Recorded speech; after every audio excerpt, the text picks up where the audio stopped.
कि जुगनू कब तलक लड़ेंगे अंधकार से, कि जुगनू कब तलक लड़ेंगे इस अंधकार से, दिलों में सच्चाई की रोशनी हो तो अंधेरा कुछ दूर हो। नमस्कार जी हाँ, पुण्यश्लोक अहिल्याबाई शो में हम देख रहे हैं कि देवी अहिल्या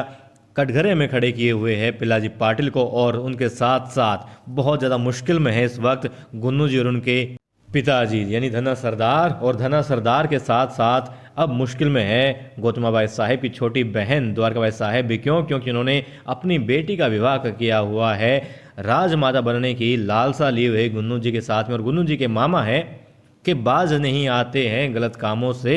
और अब भुगतना पड़ रहा है उन्होंने जो किया है, यानी कि कड़वे बीज बोए हैं तो कड़वा पौधा जो है अब फल देने लगा है, और फल चखने की बारी अब है पिल्लाजी पाटिल की। तब देवी अहिल्या के सामने कहते हैं कि छोटी रानी, धना सरदार बोलते हैं छोटी रानी आपके पास सबूत क्या है कि क्यों ये अपराधी है, ये कैसे साबित हो, क्योंकि ये परिवार जो है ये लालच में आकर के भी इनके ऊपर इल्ज़ाम लगा सकता है। ठीक है, मान लिया इन्होंने कभी कुछ किया होगा मगर किसी ने गवाही नहीं दी, किसी ने कुछ सबूत नहीं दिखाया, किसी ने कभी कोई शिकायत नहीं की, मगर ये जो परिवार शिकायत कर रहा है ये तो पूरे के पूरा कर्जे में डूबा हुआ है। हो सकता है कर्जे से बचने के लिए इनको अपराधी घोषित करना चाहता हो, इनके ऊपर लांछन लगा रहा हो कि लांछन लगा देते हैं और हम बच जाएंगे, पिल्लाजी माफ़ कर देंगे, या तो बदनामी के डर से या फिर इनको सज़ा हो जाएगी और इनका कर्जा जो है देना ये बच जाएंगे। तब देवी अहिल्या कहती है कि बिल्कुल सही कहा काका जी आपने, सबूत बहुत आवश्यक है। और यहाँ पर वही बात जो खंडेराव जी के साथ हुई थी कि सबूत जो है बहुत आवश्यक है, साक्ष्यों का होना, प्रमाण का होना,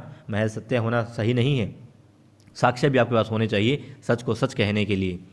तब वो कहती हैं कि मगर मंजुला एक नहीं है, इन्होंने तो सिर्फ गवाही दी है, इन्होंने सिर्फ शिकायत की है, मगर इनके अलावा इनकी शिकायत को सच कहने के लिए कि हाँ ये सही कह रही हैं, इसके पास एक नहीं बहुत सारे गवाह हैं। और ये कहते ही देवी अहिल्या ने जब भी कहा धना सरदार जी के पांव तले ज़मीन खिसक गई, और यहाँ पर धना सरदार ने खुद मुसीबतें जो है और ज़्यादा बढ़ा दी है पिल्लाजी पाटिल की, क्योंकि अब एक के बाद एक खूब सारे सबूत आएंगे जो पिल्लाजी पाटिल की तमाम करतूतें बताएंगे, और सिर्फ एक जो है लड़की के आबरू पर जो उसने हाथ डाला उसके अलावा भी बहुत सारे केस जो हैं पिल्लाजी पाटिल पर लगा दिए जाएंगे, और इस केस के अलावा और उन केसों की भी अब जो है